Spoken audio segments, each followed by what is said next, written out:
Board મારી તો ચૂંટણીનો બહિષ્કાર કરે છે નહીં ખબર? બોર્ડ મારી છે ને અમારા ગામમાં કોઈ સુવિધાઓ નથી. રોડ નથી, રસ્તા નથી. શેના માટે બોર્ડ માર્યું છે? હા, રોડ માટે. રોડ નથી. ચમચમ દાવ દીધે તો સાધન કોઈ હડતા નથી. દાળોટા નથી. આ એક જ રોડ છે ખાલી? હા, એક જ રોડ. નથી ડેરા, નથી વકવાડા, દાળોટા અમારે દાવ ચમચમ એનું અને એમ છે. બીજી કઈ સુવિધાઓ છે ગામમાં? કોઈ સુવિધાઓ ખરી? બીજી સુવિધા તો નથી કોઈ ને. હારી એનું છે, બીજું છે, તેનું છે. કોઈ આજે હારી સુધારો કોઈ આ થાય એ કોઈ આવતો નથી. કારણ કે ચેડા સજ્જન હે તબાહ થઈ ગયો અમારા પરમાનને નથી. કોઈ વંડા કરા કોઈ કેટલી સરકાર બદલાઈ ગયું છે. હજી સુધી કોઈ સુવિધા નહીં. ના, કોઈ હજી સુધી કોઈ સુવિધા નથી. આઝાદી મળે 70 વર્ષ થઈ ગયા. હા, આ સરકાર બદલાયું એટલું કોઈ હજી સુધી કશું અમારા નથી. આપણે પરમાર તો કોઈ નથી. શું કાકા કહેવા માંગુ છું? અહીંયા બોર્ડ મારેલું છે કે ગામમાં કોઈ સુવિધા નથી એટલે અમે ચૂંટણીનો બહિષ્કાર કરીએ છીએ. મત આપવો એ આપણો અધિકાર છે, પરંતુ ગામ લોકો મત આપવા તૈયાર નથી. કારણ શું છે? બસ આ રોડ અમારે કોઈ સુવિધા નથી એટલે અમારે દાવો દૂધ ભરાવા દાવો હોય, દાવોટા દાવું પડે, ડેરા દાવું પડે, બકવાડા દાવું પડે.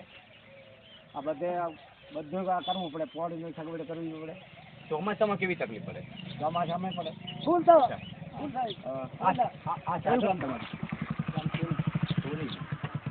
કાકા તમે શું કહેશો? જે રીતે અહીંયા બોર્ડ મારવામાં આવે? ના, એ તો હવે આપણે આ કીધું છે. હા, વોટ નથી આપવાના કોઈને? વોટ ના આપવા માટે આ બોર્ડ મારવામાં આવ્યું. સુવિધા થાય તમારે હાલવું જ પડશે ગમે સરકાર આવે. સુવિધા તો હવે 1 મહિનો રહ્યો છે આપણે વોટિંગ કરવા માટે, તો 1 મહિનામાં તો કશું થવાનું નથી. આટલા વર્ષો સુધી કઈ થયું નથી, તો હવે શું થવાનું? એ તો સાહેબ હવે અનુકૂળ કોક તો લગાડશે ને. કોક અનુકૂળ નહીં લગાડે. શું નામ ભાઈ આપનું? બાપુ કયા ગામનું? આ ગામનું. અચ્છા, અહીંયા બોર્ડ મારવામાં આવ્યું છે. કોઈ સુવિધાઓ ગામમાં નથી. આઝાદીને 75 વર્ષ થયા, કોઈ જ વિકાસ નથી. આજ દિવસ સુધી કોઈ વિકાસ તમે જોઈ લો ને. તમને કઈ અસુવિધાઓ છે? સુવિધાઓ વાળો એક તો મેન અમારે તાલુકે જવા માટે રસ્તાની સુવિધા નથી. બીજું પાણીની સુવિધા નહીં. ગવર્મેન્ટનો બોર બંધ છે. લોકો અત્યારે પાણી પૂરું પાડે. સ્કૂલમાં પણ પાણી નથી. પછી અમારા ગામની અંદર બીજું એક તો બસ સ્ટેન્ડ નથી. અહીંયા બાળકોને ભણવા જવું હોય ચોમાસાની અંદર જો વહેલા આવે તો એમને તકલીફ પડે ને જો લેટ આવે તો બસ જતી રહે. પછી બાળ મંદિરની સુવિધા નહીં. આંગણવાડી તમને અમે બતાડીએ દેખો તમે. વિકાસની વાતો વચ્ચે વરવી વાસ્તવિકતા તમને બતાવવા માટે અહીંયા લાખણી તાલુકાના ધરણવા ગામે પહોંચ્યો છું. અહીંયા બોર્ડ મારવામાં આવ્યું છે, ચૂંટણીનો બહિષ્કાર કર્યો છે. શું નામ છે ભાઈ આપનું? નામ શું છે? ભગવાન ઈશ્વરભાઈ. કયું ગામ? ચાંડવા. ગામમાં કેવી સુવિધાઓ? અહીંયા બોર્ડ માર્યું ચૂંટણીનો બહિષ્કાર કરવા માટે. આ જબર બોર્ડ માર્યું છે. નથી વોટિંગ નથી કરવાનું આવે છે? કરવાનું છે. બોર્ડ માર્યું છે.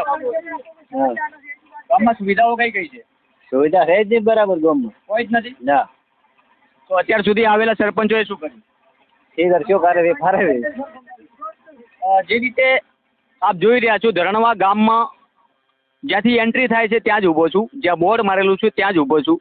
અને અહીંથી જ આ એક શરૂઆત લોકોની વેદના અને વ્યથા.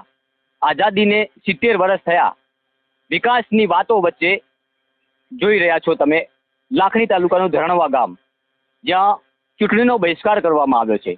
કારણ કે આ ગામની અંદર અત્યાર સુધી કોઈ સુવિધા નથી. તાલુકામાં જવા માટે પાકો રસ્તો નથી. માત્ર એક જ રસ્તો છે ગામમાંથી બહાર જવા માટે અને ગામમાં આવવા માટે. અહીંયા પાણીની સુવિધાઓ પણ ઉપલબ્ધ નથી. ચોમાસામાં અભ્યાસ કરતા બાળકો, ખેતરમાં રહેતા વાલીઓ ખૂબ પરેશાન બનતા હોય છે. ત્યારે આ નિર્ણય લેવામાં આવ્યો છે. જોઈએ આગળ ગામમાં કેવી સુવિધાઓ છે. નમસ્કાર.